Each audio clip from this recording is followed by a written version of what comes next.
பிதா, குமாரன், பரிசுத்த ஆவியின் நாமத்திற்கு மகிமை உண்டாவதாக. நம்முடைய எதிரி நம்முடைய பலவீனங்களை பயன்படுத்தி நம்மை தேவனிடம் இருந்து பிரித்து தூரமாக வைக்க நினைப்பதே அவனுடைய பிரதான வேலை.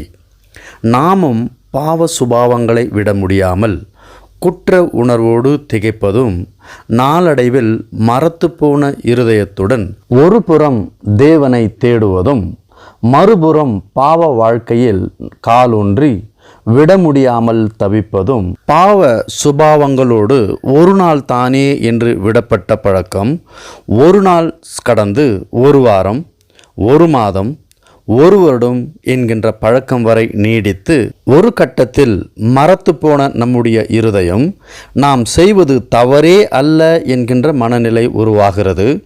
அப்படிப்பட்ட நினைப்பு உள்ள மனுஷனுக்கான கர்த்தருடைய வார்த்தை இதோ.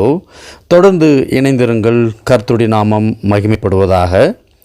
நாம் கர்த்தரை ஏற்றுக்கொண்டது தம் ஆத்துமாவை காப்பாற்ற, ஆனால் சுபாவமோ பாவத்தோடு பாவமாக ஒருங்கிணைந்து வாழ்க்கை வாழ்வதால் ஆத்துமா பலவீனம் அடையப்பட்டு கர்த்தரை விட்டு தூரமாக போய்விடுகிறோம். அப்படி தேவனை விட்டு தூரமாக வாழ்வதற்காகவா கிறிஸ்து இயேசுவை ஏற்றுக்கொண்டோம்? ஒருவேளை நம்முடைய உள்ளான ஆத்துமா தேவனை தேடி அழுகிறதாக இருக்கலாம். ஆனால் நம்முடைய சரீர உணர்வோ தேவனிடம் இருந்து தூரமாக விலக்கப்பட்டு நாம் இருக்கிறோம். ஆனால் இறுதியாக தேவனை விட்டு தூரமாக இருப்பது தானே நம்முடைய நிஜமான ஜீவியமாக இருக்கிறது. அப்படிப்பட்ட மனுஷ ஜீவியம் கர்த்தருக்கு பிரியமானது அல்ல. அப்படிப்பட்ட இருதயம் ஒரு நாளும் தேவனுடைய ராஜ்யத்தை அடைகிறதும் இல்லை. ஆகவே தேவனுடைய வார்த்தை நமக்கான வார்த்தையாக இருக்கிறது. தேவ வார்த்தை பாவ சிந்தனையில் இருந்து வெளியில் வரவும், சரீர சுபாவங்களை விட்டு தேவனுடைய வார்த்தைக்கு நேராக நம்மை வழி நடத்துகிறதாகவும் இருக்கிறது. ஆண்டவராகிய இயேசுவை தன்னுடைய சொந்த இரட்சகராக ஏற்றுக்கொண்ட பிள்ளைகளுக்கு கர்த்தருடைய வார்த்தை அவர்களுடைய இருதயத்தில் இருக்க வேண்டும். ஒருவேளை கர்த்தருடைய வார்த்தை இருதயத்தில் இல்லாத பொழுது நாம் கர்த்தருடைய சித்தத்தை செய்கிறவர்களாக இருக்க முடியாது. சங்கீதம் 119:11 நான் உமக்கு விரோதமாய் பாவம் செய்யாதபடிக்கு உமது வாக்கை என் இருதயத்தில் வைத்தேன். தாவீது தெளிவாக தியானம் செய்கிறான். என் சிந்தனையில் அல்ல, என் இருதயத்தில் வைத்து என்றால் கர்த்தருக்கு முன்பாக உண்மையாக இருக்க விரும்புகிறான். அவர் பரிசுத்தர், அவருக்கு பிரியமான மகன் என்றால் பாவம், பாவ சிந்தனைக்கு காரணமான பொல்லாத சாத்தானை நம்மிடம் சேரவிடாமல் இருக்க வேண்டுமானால் கர்த்தருடைய வார்த்தை நம்மோடு இருக்க வேண்டும். அதைத்தான் சங்கீதம் 1:2 பார்க்கிறோம். கர்த்தருடைய வேதத்தில் பிரியமாய் இருந்து இரவும் பகலும் அவருடைய வேதத்தில் தியானமாய் இருக்கிற மனுஷன் பாக்கியவான். ஆம், தன்னை அர்ப்பணம் செய்த மனுஷன் தேவனுக்கு முன்பாக தயவு பெறுகிறான். நம்முடைய வாழ்க்கையில் பெரிய மாற்றங்கள், பேச்சு, நடவடிக்கை எல்லாவற்றிலும் பெரும் மாற்றம் அடைய வேண்டுமானால் கர்த்தருடைய வார்த்தை நம் இருதயத்தில் இருந்து நமக்குள் கிரியை செய்கிறதாக இருக்க வேண்டும். சோதனைக்காரன் நம்மை வஞ்சிப்பது மட்டும் அவனுடைய வேலையாக இல்லை, ஆண்டவராகிய இயேசு கிறிஸ்துவையும் வஞ்சிக்க வந்தான்.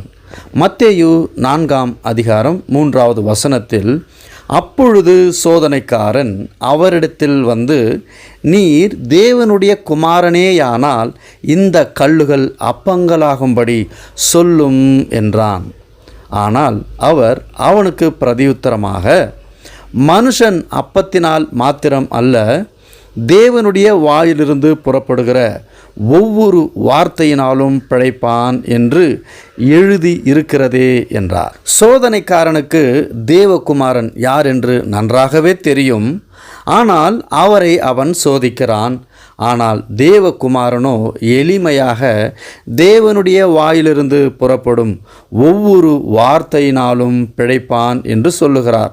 நம்முடைய ஆத்துமாவுக்கான பசிக்கு வேத வசனமே உணவு. அவருடைய வசனம் மனுஷனுக்குள் பஞ்சமாக இருக்குமானால் ஆவிக்குள் அவன் பலவீனமாகிறான். நம்முடைய ஆத்துமாவை பலப்படுத்தும் உறுதிப்படுத்தப்படும் ஆதாயம் கர்த்தருடைய வார்த்தையிலே இருக்கிறது. ஆண்டவராகிய இயேசு கிறிஸ்து நன்கு அறிந்ததினாலே சாத்தானிடத்தில் தேவ வார்த்தையினால் பிழைப்பான் என்று எழுதியிருக்கிறதே என்றார். தேவனுக்கு முன்பாக மனுஷனை விழ வைப்பதுதான் சாத்தானின் வேலை. அந்த வேலையை தேவகுமாரனிடமே காட்டினான். எப்படி என்றால், நீர் தேவகுமாரனேயானால் இந்த கல்லுகள் அப்பங்களாகும்படி சொல்லும் என்று. நம் அழைப்பை அறிந்தோமானால் கர்த்தருடைய வார்த்தைக்கு செவி கொடுக்க வேண்டும். அல்லாமல் பொல்லாதவனுக்கு நம் சிந்தனையில் வழிவிடுவது அல்ல. தேவனிடத்தில் நாம் கவனம் பெற வேண்டுமானால் அவருடைய வார்த்தை நம் இருதயத்தில் பாதுகாப்பு வைப்பதே. தேவனுடைய பிள்ளைகளும் ஆண்டவராகிய இயேசு கிறிஸ்துவை ஏற்றுக்கொண்ட நாம் இந்த உலகத்தில் எல்லா மனுஷரோடும் ஒன்றோடு ஒன்றாக பிரித்து அறிய முடியாத விதமாக படிப்பிலும் பண்பாடிலும் பழக்கத்திலும் கலாச்சாரத்திலும் எல்லாவற்றிலும் இணைந்திருக்கிற நாம் அவர்களோடு வாழ்கிற அந்த சூழலில் எச்சரிக்கையோடு தேவனுடைய சித்தத்தை அறிந்து அவருடைய நாமத்தை மகிமைப்படுத்துகிற விதத்தில் வாழ்வதுதான் பிரித்து எடுக்கப்பட்டவர்களுக்குரிய அடையாளமாக இருக்கிறது. 2 கொரிந்தியர் 6ஆம் அதிகாரம் 14ஆம் வசனம், அந்நிய நுகத்திலே அவ்விசுவாசிகளுடன் பிணைக்கப்படாதிருப்பீர்களாக. நீதிக்கும் அநீதிக்கும் சம்பந்தமேது? ஒளிக்கும் இருளுக்கும் ஐக்கியமேது? கிறிஸ்துவுக்கும் பேலியாளிகளுக்கும் இசைவேது? அவ்விசுவாசிகளுடனே விசுவாசிக்கு பங்கேது? தேவனுடைய ஆலயத்திற்கும் விக்கிரகங்களுக்கும் சம்பந்தம் ஏது?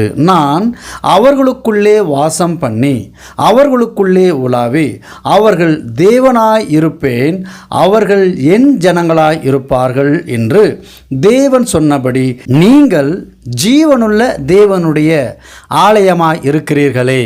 ஆனபடியால் நீங்கள் அவர்கள் நடுவிலிருந்து புறப்பட்டு பிரிந்து போய் அசுத்தமானதை தொடாதிருங்கள் என்று கர்த்தர் சொல்லுகிறார்.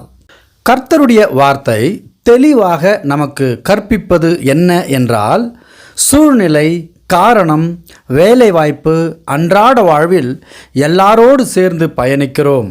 ஆனால் பிறர் நம்பிக்கை, பிறர் கருத்து, அவர்களுடைய புரிதலால் அவர்களோடு சேர்ந்து கொண்டு நம்முடைய லட்சிய பயணமான தேவ சித்தம் மறந்து ரட்சிப்பை துறந்து நம்மை நாம் மோசம் போக்கிக் கொள்ளாமல் கர்த்தருடைய ராஜ்யத்தில் இடம்பெற வேண்டுமானால் சங்கீதம் 119:11 சொன்னது போல, நான் உமக்கு விரோதமாய் பாவம் செய்யாதபடிக்கு உமது வாக்கை என் இருதயத்தில் வைத்தேன் என்பதே. யோவான் 15ஆம் அதிகாரம் 1வது வசனத்தில், நான் மெய்யான திராட்சை செடி, என் பிதா திராட்சை தோட்டக்காரர். குமாரனாகிய இயேசு கிறிஸ்து எப்பொழுதும் தன்னுடைய பிதாவை முன்னிலைப்படுத்துகிறதை நாம் பார்க்கிறோம். நான் மெய்யான திராட்சை செடி, என் பிதா திராட்சை தோட்டக்காரர் என்று சொல்லுகிறார். என்னில் கனி கொடாதிருக்கிற கொடி எதுவோ அதை அவர் அறுத்து போடுகிறார். கனி கொடுக்கிற கொடி எதுவோ அது அதிக கனிகளை கொடுக்கும்படி அதை சுத்தம் பண்ணுகிறார். நான் உங்களுக்கு சொன்ன உபதேசத்தினாலே நீங்கள் இப்பொழுதே சுத்தமாய் இருக்கிறீர்கள். என்னில் நிலைத்திருங்கள், நானும் உங்களில் நிலைத்திருப்பேன். கொடியானது திராட்சை செடியில் நிலைத்திராவிட்டால் அது தானாய் கனி கொடுக்க மாட்டாது போல, நீங்களும் என்னில் நிலைத்திராவிட்டால் கனி கொடுக்க மாட்டீர்கள்.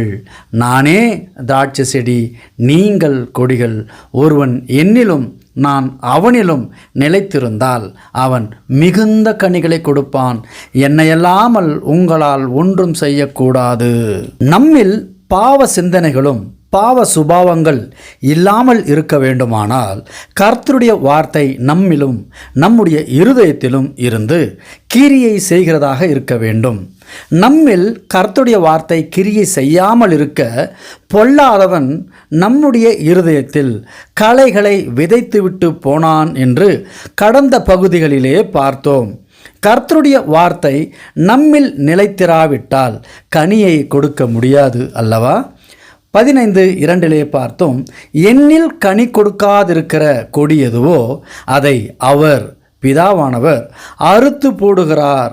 கனி கொடுக்கிற கொடி எதுவோ அது அதிக கனிகளை கொடுக்கும்படி அதை சுத்தம் பண்ணுகிறார் என்று பார்க்கிறோம். ஆண்டவராகிய இயேசு கிறிஸ்துவை நம்முடைய இருதயத்தில் ஏற்றுக்கொள்ளுவோம்.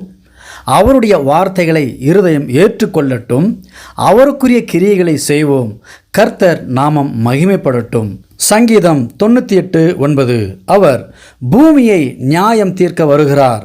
பூலோகத்தை நீதியோடும் ஜனங்களை நிதானத்தோடும் நியாயம் தீர்ப்பார். கர்த்தருடைய நாமம் மகிமைப்படுவதாக. ஆமென்.